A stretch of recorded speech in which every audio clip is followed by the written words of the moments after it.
With vampires and vampire games, there are winners and there are definitely losers.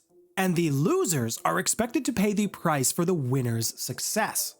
No one was better at this game than the Salubri. For centuries, they were known for their incredible wisdom. And they were also known as a clan who had a vast source of untapped knowledge, or at least much that they kept to themselves. However, the Salubri have fallen from their once mighty highs to almost not even being considered a clan anymore. Their clan progenitor was diablerized. Their legacy is one of tragedy, struggle, and destruction. Combine that with some guilt, and you've got for a pretty interesting lineage for a vampire clan, as well as a traditional hallmark of a third eye in their forehead. In the modern nights, there are so few Salubri left that there is a common rumor that there is only 7 left. However, nobody really knows what the actual number is because the Salubri, they don't meet up in person at all. I would go as far to say that even the Salubri, while probably having a better idea of how many of them there are, they're not going to talk about that. What is known is that the Salubri that are still in existence, they are actively searching for Golconda. Now Golconda, if you're not familiar with this, for vampires it is a state where their inner beast no longer affects them. The inner struggle, the inner turmoil, it's all been put at ease. Their human side and their vampire side, it's all perfectly balanced. Now the Salubri are divided into 3 branches. They have the Healers, the Warriors, and the Watchers. More on those in a minute. Now, part of the reason that there are so few Salubri is they are so selective in their breeding process. They are very, very choosy. You have to have a particular mental state, and if you don't meet it, then they're not going to embrace you. You don't actually need to be one of nobility, but you do have to have a noble soul, as the Salubri refer to it. This is not something easily defined, it's a characteristic that can only be defined over a period of time, getting to know someone. But typically, the people that possess the traits that the Salubri are looking for tend to be teachers, they tend to be healers and doctors, spiritualists, and of course, empaths. It takes a long time for a Salubri to decide to embrace you, and the clan as a whole is not looking to expand their numbers per se or keep the bloodline going. They are looking for those who will help them achieve and find Golconda. And even then, they're still very choosy about when, where, and how their target will be embraced. And as far as rules go around the embrace, or any other traditions of the clan, because there's so few of them, there really isn't an overarching structure. There isn't a hierarchy of the Salubri. There's no organization. It's really up to the individual Salubri and how they feel and how they want to proceed. It's very rare that the Salubri will be in the same place as one another. If this does happen, it's usually because someone important has died, or they have been instructed by their own sires for some purpose to get together. Now, in the Great Before times, when Saulot was still alive, things were very different for the clan. During this golden age of the Salubri, the healer caste of the Salubri, which for all intents and purposes was most of them, at least what would have been considered a normal Salubri, this is the healer caste. They were all working together and progressing towards their path or their ultimate goal of enlightenment or finding Golconda. Now, Saulot is credited with creating the Salubri, as well as a couple other offshoots of the clan. The Wu Zhao and the Nukulu Zhao. I hope I'm pronouncing that right. However, within the Salubri clan itself, the main distinctions were between the healers, the warriors, and the watchers.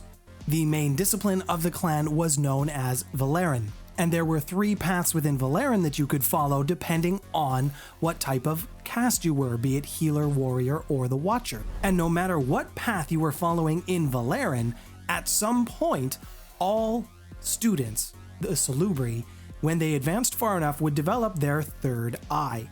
In the modern night setting, however, the healer path of the Salubri became its own discipline known as Obeah.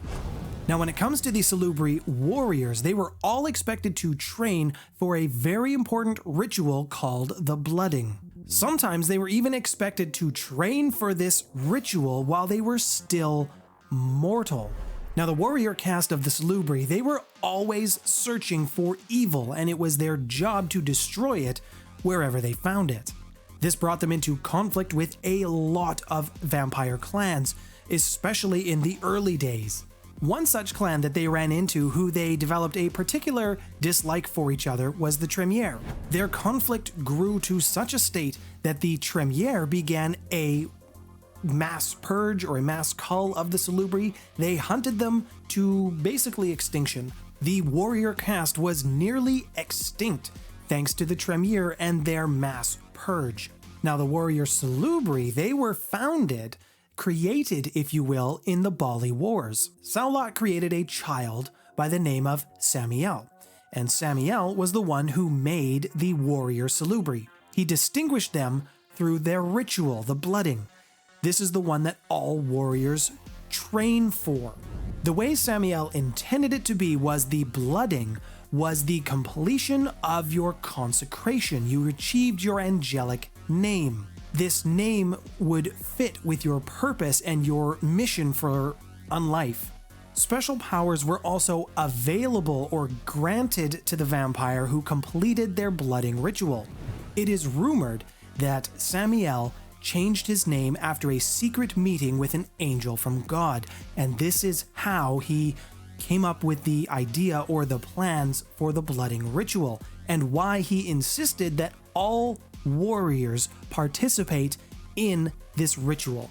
It was very important for Samiel that all warriors achieved their angelic name. Now, the Bali Wars were basically a war between the Bali clan and the rest of vampire kind.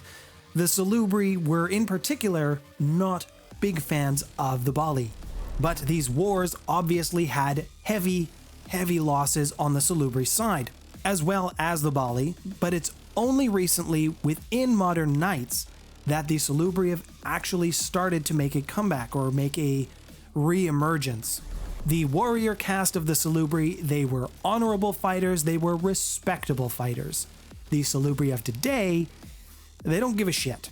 Before we get too much further along, I am going to attempt to pronounce some Asian sounding names or some Asian names, and I'm going to get them wrong. Just so we're all on the same page, I know I'm going to pronounce them wrong, but if I'm really off the mark, just let me know in the comments below how badly I'm about to pronounce these names. And while you're down there, if you hit the like and subscribe button, I would greatly appreciate it. Now, the Watcher caste of the Salubri, also known as the Wu Zhao, they were considered of the day scholars and thieves, and they existed primarily within the Dark Ages. If you didn't already guess with my preface of my terrible white person pronunciation on this, they were an Asian branch of vampires. The Watchers acted as protectors of Cainites, and by protectors, I don't mean physical protection. They can do that on their own. They were protectors of their ways, protectors of civilization. They harbored vampires who were trying to exist in a world that might not accept them, and they were trying to change society so that it would be more accepting of vampires. It was trying to create a society that allowed them to exist, unlike the werewolves who would never allow them to continue living, and they sought knowledge which they hoped to use to protect the clan from upcoming cataclysms. It was very rare to see a Wu Zhao or a Watcher go from the east to the west. It did happen, just not very often. What's interesting is that the Watcher caste does not have the same penalty as the rest of the Salubri clan. This is because of a special and secret order that was given when Saulot created the Watchers. The legend goes that when he was looking to create the Watchers, Saulot targeted two particular individuals within Asia. One was a thief of exceptional and extraordinary skill. His name was Zhao Zhe. The other was a particularly gifted scholar at deciphering riddles and deciphering clues. Saulot worked with the two of them, running around Asia stealing a bunch of stuff from important people. When he was eventually satisfied, he turned both of them. And it's this knowledge that they possess within their bloodline, within that Watcher bloodline of the Salubri. That's why they don't suffer the penalty that the rest of the Salubri clan does. But they do get a different compulsion. A Watcher must choose an area of arcane lore to study and follow, and that becomes their sole purpose in unlife when they've been made into a vampire. There is also a small sect of the Salubri within the Sabbat, known as the Salubri Antitribu, and they are not the same Salubri we've talked about, the ones that seek enlightenment, that are looking to control the inner beast inside themselves and bring their human part and bestial parts into harmony. They are looking for revenge, and they don't care how they get it. And they are particularly not big fans of the Tremere. This would be the closest incarnation to the extinct warrior caste of the Salubri, but it's not quite the same. The Salubri Antitribu, they work with the Sabbat to further the Sabbat goals, but that only is kind of a byproduct of their revenge. They don't care about the Sabbat. They don't care about the Sabbat's agendas. But as long as they get a chance to burn or destroy some Tremere territory, then they're all for it. Now, Saulot was the clan founder for the Salubri. He was a clan founder for the Bali as well, but that's a different story. What's important is that he moved around through history, and wherever he moved, the history around him and his stories is obfuscated. It's not very clear. Not good record keeping. What starts to get a little bit more clear is the fact that in the year 1133, this is when the Tremere, after much searching, came across the resting place of Saulot. He was in a state of torpor. He would go out among the kindred and teach them the ways of Golconda, and periodically he would come back to his resting place to sleep, and these periods of rest were getting longer as time progressed. This fledgling hunting party group belonging to the Tremere, they found his resting place, and they drank as much as they could. They diablerized him. After this, things got really bad for the Salubri. They were now being hunted. They were being pursued because some of the Tremere had gained some of their spiritual abilities. Once they were feared for their abilities, now this group of Tremere had access to things that once they were only reserved for the Salubri. And the Tremere were able to convince the rest of the vampire clans that the Salubri were dangerous. And this is where the rest of kindred society turns its back on Salubri, and they are hunted to near extinction. Now, it's here in the Bali Wars that Samiel, the creator of the warrior caste for the Salubri and the teacher of the bloodening, is also destroyed. Now, there were several Bali Wars, but it's believed that Samiel was destroyed within the second Bali War. The story goes that he was betrayed by a Salubri on his side who stabbed him in the back and killed him. And no one knows the name of the betrayer because it was wiped from the history books. And this is why the Tremere and the Salubri don't get along. It should be noted that with all the different versions of vampire, there are differences in those versions of the Salubri.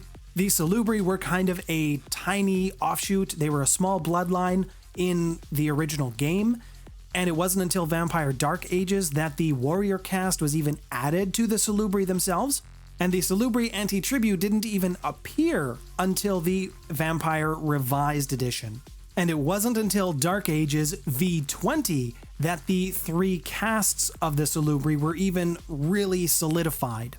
What seems to be common through all versions of Vampire is that Saulot created the Salubri, but they have always been pursuers, connoisseurs of Golconda.